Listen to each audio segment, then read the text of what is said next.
कभी साइकिल पर अंगूठी बेचने वाला झांगुर बाबा अचानक इतना अमीर कैसे बन गया?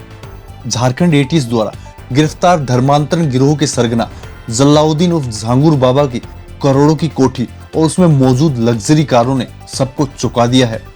आलीशान कमरे, विदेशी नस्ल के कुत्ते, मार्बल लगा अस्तबल और हाई वोल्टेज तारों से घिरा यह महल धर्मांतरण की साजिश के सबूतों का अड्डा बन गया। अंगूठी बेचने वाला झांगुर बाबा देखते ही देखते करोड़ों के साम्राज्य का मालिक कैसे बन गया?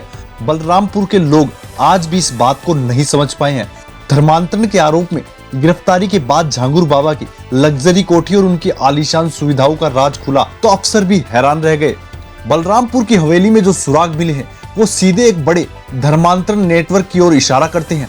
एक स्थानीय बुजुर्ग बताते हैं कि झांगुर बाबा पहले गली गली घूमकर अंगूठी बेचता था, फिर एक बार मुंबई गया और लौटने के बाद जैसे उसकी किस्मत ही बदल गई।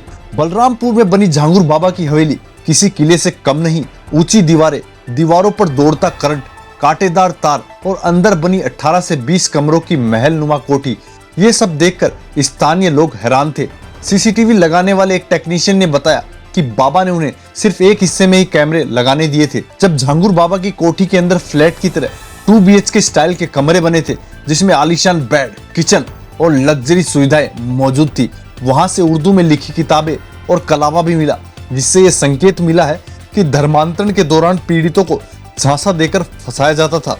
धार्मिक रंग में रंगी कोठी के भीतर विदेशी नस्ल के कुत्ते जैसे जर्मन शेफर्ड, ब्लैक डॉग और बुलडॉग थे। साथ ही घोड़ों के लिए एक मार्बल से सजा अस्तबल भी था। बलरामपुर के अलावा लखनऊ में भी उसकी आलीशान हवेली थी जहां कई विदेशी प्रोडक्ट के साथ सीसीटीवी कैमरे मिले थे। अब सबसे बड़ा सवाल ये है कि जो व्यक्ति कभी साइकिल पे अंगूठी बेचता था वो अचानक से इतने करोड़ों की संपत्ति का मालिक कैसे बना? क्या मुंबई से लौटने के बाद उसका संपर्क कोई ऐसे नेटवर्क से हुआ जो धर्मांतरण में शामिल था? एटीएस इस पूरे मामले की परत खोलने में लगी हुई है।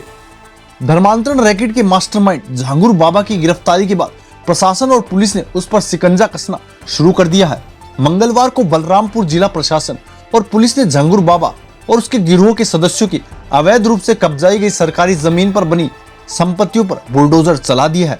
गौरतलब है कि जिस झांगुर बाबा को एक साधारण व्यक्ति समझा जा रहा था, उसके रहन सहन का स्तर देखकर हर कोई दंग रह गया। पुलिस और प्रशासन ने जब उसके महलनुमा ठिकाने पर कार्रवाई की तो अंदर से एक ऐसी दुनिया का खुलासा हुआ जो कई रहस्यों से भरी हुई नजर आई थी। कहा जा रहा है कि सुरक्षा के नाम पर झांगुर बाबा ने अपनी कोठी के चारों ओर 15 से 20 फीट ऊंची दीवारें बनवा रखी थी। इन पर कांटेदार तार लगाए गए थे और इन तारों पर बिजली का करंट भी दौड़ाया जाता था ताकि कोई भी बाहरी व्यक्ति अंदर दाखिल ना हो सके। सिक्योरिटी का यह इंतजाम किसी किले से कम नहीं था। मालूम हो कि झांगुर बाबा उत्तर प्रदेश में अवैध धर्मांतरण के बड़े रैकेट का सरगना था। जांच में सामने आया कि उसने सैकड़ों लोगों का जबरन या लालच देकर धर्मांतरण कराया है। इस पूरे नेटवर्क में करीब 100 करोड़ रुपए का लेन देन हुआ है, जिसकी जांच आईडी ने शुरू कर दी है।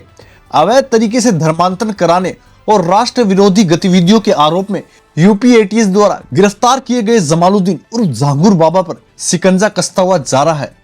बलरामपुर के उतरोला में स्थित झांगुर बाबा के घर पर बुलडोजर की कार्रवाई भी की गई है।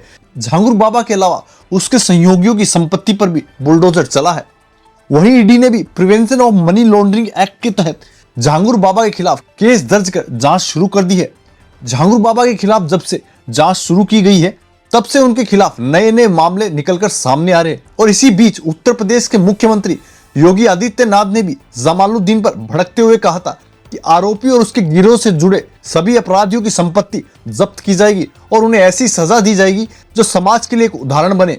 तो वीडियो में आपने देखा कि जमालुद्दीन कैसे बना झांगुर बाबा और इसकी क्या थी पूरी कहानी, कैसे झांगुर बाबा का गैंग अवैध धर्मांतरण का बड़ा नेटवर्क चलवा रहा था। आखिर बाइक से चलने वाला जमालुद्दीन कैसे बना 100 करोड़ का मालिक, ये सब हमने आपको इस वीडियो में बताया। आपको ये जानकारी कैसी लगी हमें कमेंट करके जरूर बताएं। अगर आपको ये जानकारी अच्छी लगी तो चैनल को लाइक और सब्सक्राइब जरूर करें।